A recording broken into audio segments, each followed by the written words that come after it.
My name is Bella Galyos, and I'm Timorese from East Timor. And currently, I am the Director Executive of Arcoiris Timor-Leste. It's an organization that defends the right of people of LGBT community in Timor-Leste. And also, I'm the Executive Director of Lub Green School here in Timor-Leste. And the voice of marginalized group here in Timor, especially women and children and the youth of Timor-Leste. As you know, Timor-Leste is located about between Indonesia and Australia. Since 1975 was occupied by Indonesia. And for 24 years, the Timorese fought to liberate Timor-Leste from the occupation of Indonesian military. And now, Timor is a country, a nation. So I come from a very simple family, a family of a single mother of 7 kids. If we're looking at just my mother, there are 7 of us. But if I'm counting it from my father's side, we are 34 brothers and sisters. It's a big thing. You know, I was an unwanted child by my father.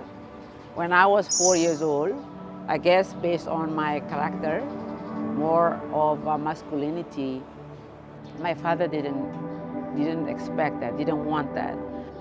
From my father's definition is abnormal or bringing shame to the family, he get rid of me by selling me to the Indonesian military for only 50,000 rupiah. It's like $5 at that time. I was the oldest, the first daughter of my mother. And of course, my mother didn't allow that to happen. She fought my dad, or she could, to make sure that I come back to the house, to the family. And yes, she brought me back finally. But my mother paid the price of bringing me home by, you know, getting beaten up. My father treated her so badly because bringing me back. And in the end, he left us.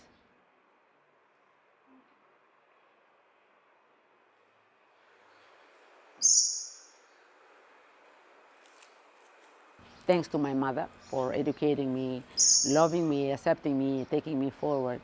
The one that become the source, you know, the family breadwinner.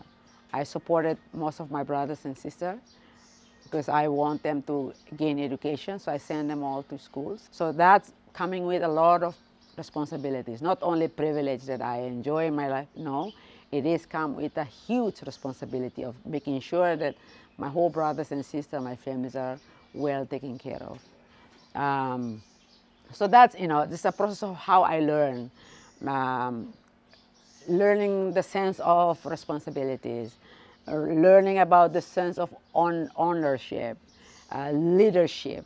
That's all start from the day that I was so young, and my mother have been the figure, the person who, you know, my inspirational, who have been educating us, not through, you know, messages, but through action every single day. She is the mother as well as the father for us.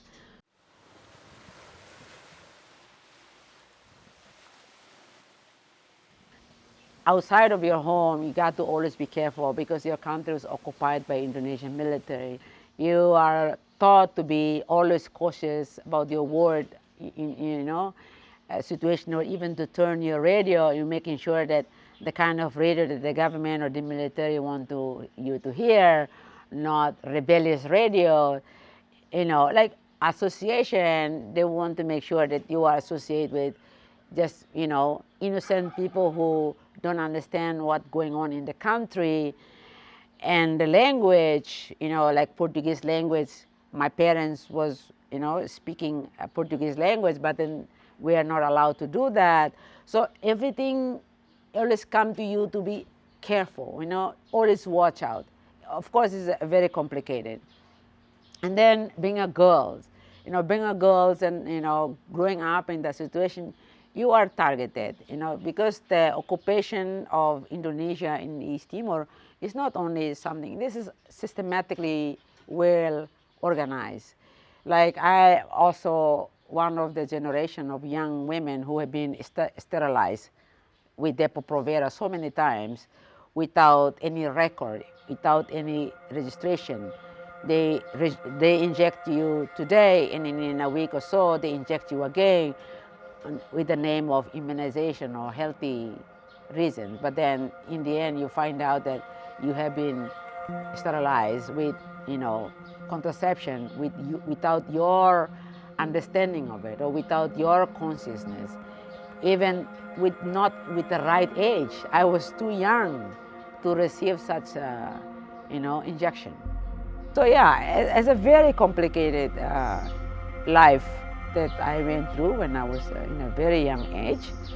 And then growing up to be a very active and activist since I was about 16 years old, underground movement, working with the movement of Free Timor-Leste, but at the same time find the balance of how to make sure that I still have access to chances that are given by Indonesian military. That's how I was able to get out of the country in 1994, after just a few years after the Dili massacre in 1991.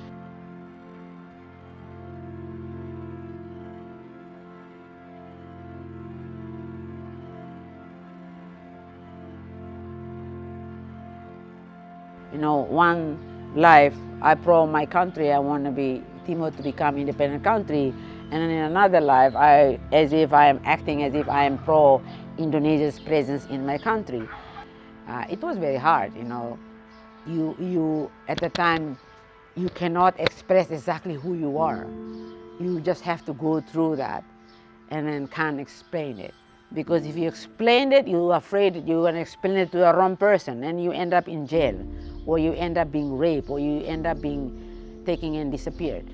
The most things that triggered me to do this was right after the November 12, 1991. I'm also a survivor of this massacre. I was there, I was involved, and most of my friends who were arrested, who were detained, they were there. And they have been going through hell of torture by burning their bodies, electric shock them, pulling their fingernails. That's how they got information. So in order to escape that, when the opportunity applied for Canada World Youth Exchange in my university, and my double life, of course, ended right after I reached Canada.